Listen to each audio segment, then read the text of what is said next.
हजारी किसान ने बिहार में ये फैसला किया था कि मुझे 1000 आम के बगीचे लगाने हैं।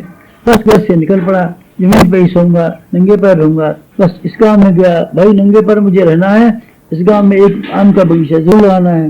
लीजिए मैं कहीं से पौध ले आता हूँ, लीजिए मैं गड्ढे खोद देता हूँ, आप लगा लीजिए, आप रखवाली कर दीजिए, पानी लगाने का आप अपनी जिम्मेदारी उठा लीजिए, पौधा हमने लगाया है। इस तरीके से हर एक आदमी को समझाता रहा।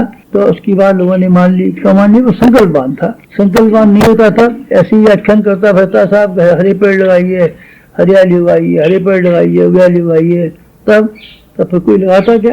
सरकार कितना प्रचार करती है, कोई सुनता है क्या? सुनने के लिए यह बहुत जरूरी है कि जो आदमी उस बात का कहने के लिए आया है, संकल्प बांध हो। संकल्प बांध का अर्थ फिर एक बार समझ लीजिए, ऊंचे सिद्धांतों को अपनाने का निश्चय, और उस निश्चय को में कोई रास्ता में व्यवधान ना आवे।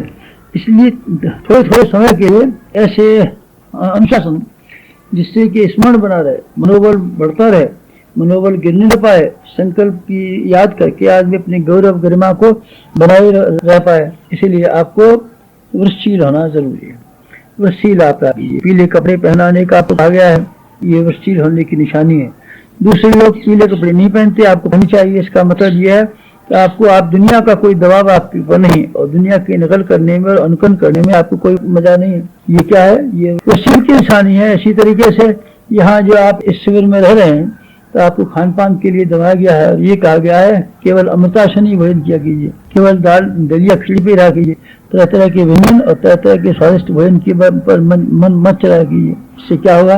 खान पान का तो लाभ होगा, सो होगा ही। खान पान के लाभों की उतना मैं महत्व नहीं देता जितना मैं इस बात को महत्व देता हूँ कि आपने अपने मन को कुचल डालने का, मन को लगा लेने को, मन को बदल डालने के लिए आपने वो हथियार उठा लिया जिससे आपका दुश्मन आपका दोस्त बन सकता है।